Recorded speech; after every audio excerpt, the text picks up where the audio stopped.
शेतकरी कर्जमाफीसाठी स्वाभिमानी शेतकरी संघटना 1 जानेवारीपासून अभियान राबवणार आहे। मागच्या 4 वर्षापासून गारपीट दुष्काळामुळे शेतकरी प्रचंड अडचणीत सापडलेत। त्यामुळे शेतकऱ्यांना कर्ज भरणं शक्य नसल्यानंच आत्महत्या वाढल्यात। हे रोखण्यासाठी सरकारनं शेतकऱ्यांचं कर्ज माफ करावं अशी मागणी वाशिममध्ये स्वाभिमानीनं केली आहे।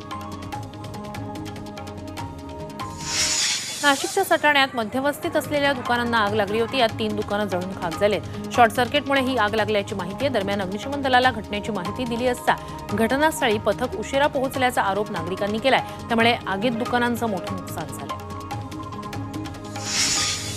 संभाजीनगरमध्ये एका अज्ञात वाहनानं 3घांना चिरडलंय। या दोघांचा जागीच मृत्यू झालाय तर एक गंभीर जखमी झालाय।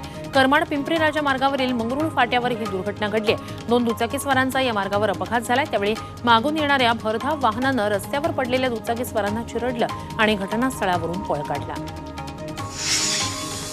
कल्याणमध्ये इमारतीतील अमृत नोनी आर्थो प्लस ये एक प्रूवन फॉर्मूला है। इसमें मौजूद नोनी फल के गुण और आयुर्वेदिक जड़ी बूटियां शरीर को जरूरी पोषक तत्व देने के साथ साथ हड्डियों और जोड़ों के घिसने, उनमें होने वाले सूजन और दर्द को रोकने में मदद करता है। दर्द मुक्त जीवन के लिए अमृत नोनी आर्थो प्लस। मेडिकल दुकानाला आग लागली होती। कल्याण स्टेशन परिसरातील साई विहार इमारत येथे दुर्घटना घडली। कल्याण डोंबिवली महापालिकेच्या अग्निशमन दलानं अर्ध्या तासात आगीवर नियंत्रण मिळवलं। पालघरमध्ये भीषण बस अपघातात 2 चिमुकल्यांचा मृत्यू झालाय। विक्रमगड मनोर मार्गावर शिर्डीला जाणाऱ्या बसला ट्रकची जोरदार धडक बसली। या धडकेत 2 मुलांचा मृत्यू झालाय तर 10 ते 15 प्रवासी जखमी झालेत। खासदार राजेंद्र गावित यांचा ताफा त्यावेळी तिथून जात होता। त्यांनी जखमींना रुग्णालयात पोहोचवायला मदत केली। गडचिरोलीच्या आरमोरी तालुक्यातील शंकरनगरमध्ये रानटी हत्तीच्या हल्ल्यात वृद्धेचा मृत्यू झालाय। जिल्ह्यात आतापर्यंत रानटी हत्तींच्या हल्ल्यात 4 नागरिकांचा मृत्यू झालाय तसंच पिकांचंही नुकसान झालंय। त्यामुळे वनविभागानं तातडीनं हत्तींचा बंदोबस्त करण्याची मागणी नागरिक करतायत।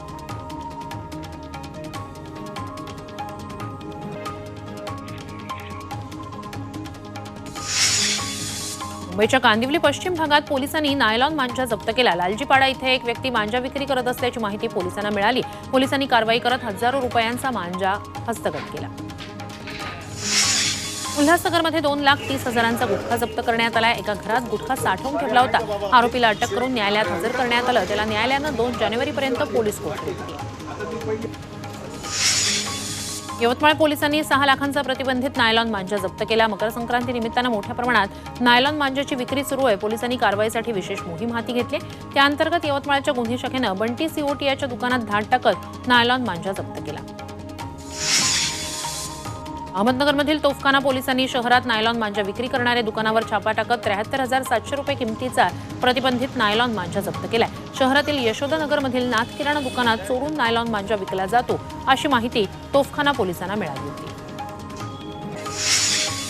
नांदेडमध्ये घरफोड्या करणाऱ्या गुन्हेगाराला अटक करण्यात आली आहे। श्रीकांत चव्हाण असं त्याचं नाव आहे। त्यानं जिल्ह्यात विविध ठिकाणी 14 घरफोड्या केल्यात। त्याच्याकडून 7 लाखांचा मुद्देमाल जप्त करण्यात आलाय। तर परभणी आणि हिंगोली जिल्ह्यातही त्यानं घरफोड्या केल्याचा पोलिसांना संशय आहे। त्या दृष्टीनं आता अधिक तपास सुरू आहे।